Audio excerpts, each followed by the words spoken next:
What's up, everybody? Trinity here. Welcome back to the Second Street Marvel, where today I am going to be talking about and reviewing Dragon Ball Super Super Hero. But before we get into that, please make sure you're subscribed if you like what you're seeing in this video and you want to see me flap my gums more about indie comic books, comic book movies, and just other different things out there that I like to talk about, like even music sometimes. Yeah, occasionally I talk about music as well. But give this video a thumbs up if you like it as well. Give it a thumbs down if you don't. And also make sure you leave all of your comments regarding, my bad opinions about this movie, as well as your own opinions. And, I guess we'll see if they're bad or not. Maybe they're better than mine, but I guess we have yet to find out. And also make sure you share this video out with your friends and tell them to come hang out with us here on the Second Street Marvel as well. So Dragon Ball Super Super Hero is quite a name, is it not? Well, anyway, I wasn't, I completely forgot this movie was coming out, and then, it got here, and I was like, oh, man, I need to get my tickets to go see it. So, recently, just took my kids here just yesterday to go watch Dragon Ball, and the funny thing is, my son, he'd kind of been, I'm not sure if he watched a trailer or something, but he was watching Dragon Ball Super on Hulu, and I haven't watched any Dragon Ball Super myself, but I own all, the Dragon Ball series, Dragon Ball Z. I even got the GT series, but it's actually still in its wrapping and everything, the DVDs and everything, so I haven't seen it. I do also have all of the movies as well, which actually, you know what, I think I still need to get physical copies of the last two movies, of the Broly, and then what was it, Resurrection F before that, I think. Was there another one in there? I know I've got Battle of Gods, but anyway, I've got a few of the movies I actually still need to purchase, but we've been to see them all at the theater, and my kids, they kind of like it. My kids really like the Dragon Ball stuff, but my son's getting to the age, he's 7 years old and getting ready to be 8, so he's getting to the age where he likes a little bit more of the action stuff. He's kind of been watching some of the other animes and stuff out there, with his sisters. They kind of been dabbling a little bit, but they've been watching Stranger Things for the most part. My daughters. But regardless, my son had started watching the Super stuff, and I haven't seen any Super, but as we were getting ready to go into this movie, I was like, man, you kids, you really need to learn about, some of these other characters before we go into this, because, what was kind of going on regarding Dragon Ball Super Super Hero, I'm like, you kids kind of probably need to know a little bit more, but because like I said, they really like the Dragon Ball stuff when Goku was little, because it was funny. But then, I started showing my son some of the Saiyan saga, and he was like, oh, wow, okay, they were watching that, all right, yeah, they were kind of getting into that, and I'm like, and I was telling him, so then I recently watched here over the weekend, I actually watched The World's Strongest, which is one of my favorite of the Dragon Ball Z movies, and then even Super Android 13, which is another one of my favorites that we all kind of sat down and watched as well. And these are some great movies, man. Like I said, I own all these movies, and I've seen them all several times, and just kind of showing them that, like, oh, okay, and I'm like, you need to go back and watch all of the other stuff, because I mean, for one, all the Dragon Ball stuff, they haven't watched it all, but all the Dragon Ball stuff that goes on there with Piccolo, him and Krillin, growing up, just all of that stuff. Just great stuff. But then by the time you get into the Z series and you see, the Saiyan saga, and you see Piccolo take Gohan off and he starts training him and all that stuff. And that's one of the things about this movie is if you like the whole Piccolo Gohan thing, you're definitely going to like what's in Dragon Ball Super Super Hero, because a lot of that is in here. But it's all kind of done in this silly way, kind of leading up to it, which is one of the things with this movie is there's just a lot of silliness kind of packed in here as well. But one of the biggest things that'll stand out when you go watch this is the animation. The animation is way different. It kind of looks like a mix of the video game, some of the video game. Remember Budokai Tenkaichi and all that stuff? It kind of looks a little bit like that, but it also still looks a little bit old school, mixed with I don't know how to explain it. Just it's a little bit different than what we're used to here out of the Dragon Ball Z series. And one of the things that I like about this though is the comedy and everything that kind of goes along with that really reminds me a little bit more of the Dragon Ball series. There's kind of the kind of weird zaniness and the hijinks that we see Piccolo going through here along with Pan. As you can see, he's obviously kind of the Godfather father here and really doing a lot here to help out Gohan and Videl, which is just like some, like I said, it's some silly stuff. Like I remember even sitting there in the theater, kind of like, oh come on, like this is a little, and then like as we're getting to the end of the movie, I'm like, yeah, it's really like Dragon Ball. It's the fun, silly, zany stuff. But Piccolo going out there because like Piccolo goes out there and he's like with Pan, he's like, hey Pan, like he's like, we gotta go along with this, and you know he's sitting there like reasoning with her, and she's like, oh.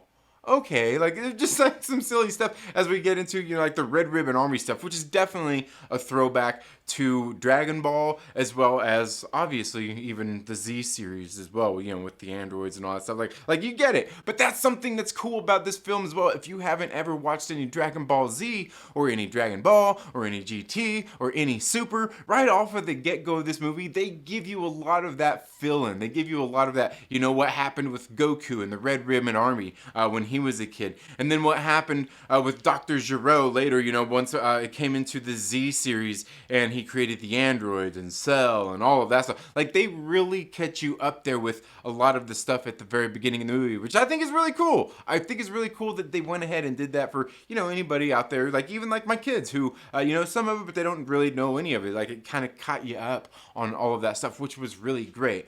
But then you get into the movie and you see a lot of the villains talking about the same stuff, which again was something I was sitting there kind of like, but also one of the things here is we get a different perspective out of this movie than we normally get in a lot of the other, the past like shows and even the movies as well. As one of the things kind of about the angle we're looking at in this movie, because here we can see, like, you know, we know the story if you've watched through the Cell games, if you watched Majin Buu and all of that stuff, you know as a viewer, if you've watched all that stuff, you know about Hercule and what his role was in the whole thing altogether, right? But you can see in this movie, it's not being told from that perspective because you see the bad guys that are there with the, I believe it's Magenta, right? With the Red Ribbon Army, as he's talking about some of this different stuff that kind of happened in the past, and they're talking about Hercule and his role and everything, and they're talking to him like about he's the hero, like he's the one that beat Cell, he's the one that beat Majin Buu and all this stuff, like, and that's kind of how it goes. And then they kind of frame this whole thing that it's like actually like it sort of reminded me of that episode of that was on YouTube and about the whole Karate Kid thing and how Daniel LaRusso was the nuisance. And then, you know, and then eventually in the show, in the Cobra Kai show, they actually did the one episode that was just basically based off of that same whole theory. They were like it was like it seemed like that because you see where they actually believed that it was him, and then they actually kind of say like, oh, Bulma and the whole Capsule Corporation, these guys are evil. Man, like they're the ones that did all this, and then they're the one capitalizing from it all.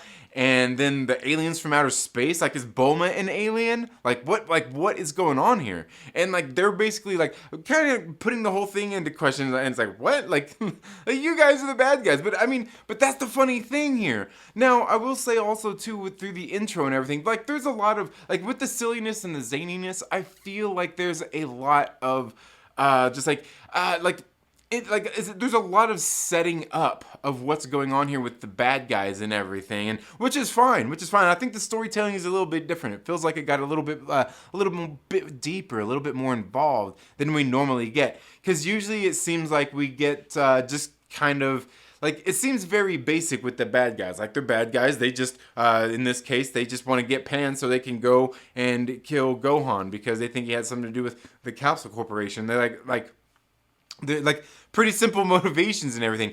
And that's one of the things about this whole Dragon Ball. And that's what I was kind of thinking about as I was thinking about stuff like the whole thing with like Dragon Ball and even especially like the Dragon Ball series, and then even in this movie, it's very James Bond-esque. It seems like the villains are very much that, you know, mustache twirling kind of stuff. You know what I mean? And that's like you very much feel that along with the zaniness, the kind of comedy here in this. But it seems like they went a little bit layered deeper and tried to make, you know, give you a little bit more insight to what the bad guys were up to and their motivations, which we honestly don't really need, but I thought it was kind of cool how they did that. But at the same time, it felt like we got more of that than we necessarily got of all the cool stuff that we really want to see, right? Don't we really want to see the cool shit? We want to see all the fighting and all of that kinds of stuff, and believe me, there's plenty of that in here as we see that one of the first things we actually get, one of the first confrontations, is these androids who show up on there to fight Piccolo, and Piccolo is sitting there fighting the one of them, and what was his name? Number 2. He was number 2 of the what was the Omegas? The Omegas, like something like that. And so he's sitting there fighting with that one. He ends up living, so he finds him, he follows him back to the base and all of that stuff. But they're basically androids, but they think that they are the actual good guys and that the Red Ribbon Army is doing something good. And so we also get introduced to this other kid, Hero, who's doing time in prison, who is actually the nephew of Dr. Gero, who created the androids. And if you don't know that whole story, I mean, you got to go watch some of this stuff. But they kind of give you some of that in the movie. That's the thing at the very beginning. So, like you see all of that with, where they reach out to him, and he's like, oh yeah, hey, cool, let's go ahead and do this. He decides to go ahead and work with him, even though he didn't really have a choice. It's just kind of funny stuff that goes along in the movie with that as well, where he has this thing he done with his skin and just like, anyway. So they all start to work together, and just all of that, like I said, just crazy James Bond henchman kind of stuff really going on here. And they end up creating a new cell, this God cell. So that's kind of what this is all about. And they want to kind of, obviously put this thing to the test, and they want to kill Gohan, who they believe is part in deep with the Capsule Corporation. Also, like I said, it's not very involved, but they kind of went a little bit deeper here, and that's where Piccolo comes in, and he's working undercover and doing this stuff, and it's just all kind of silly, slapsticky. Pan's playing along. Eventually, Gohan comes into play, and that's the thing about this movie is once we get into the action, where Gohan really steps into the picture and gets engaged in the fighting, and they're there at this Red Ribbon Army base, and that's where a majority of the fighting ends up taking place. And I mean, there's some cool stuff here along the way, but then it really gets into some of the fighting, and it doesn't seem like the stakes are as high in this film as we normally get in a lot of the other movies, the Dragon Ball franchise movies and stuff like that. It doesn't seem like there's as many stakes at play here, because it seems like they pretty much have it well under control, but it's also just kind of seeing Gohan come in and show that he's still got what it takes to step up and defeat an enemy in the absence of his father and even Vegeta, as they have even ascended to levels that I don't think that he's really got to yet, because he's a scholar now, right?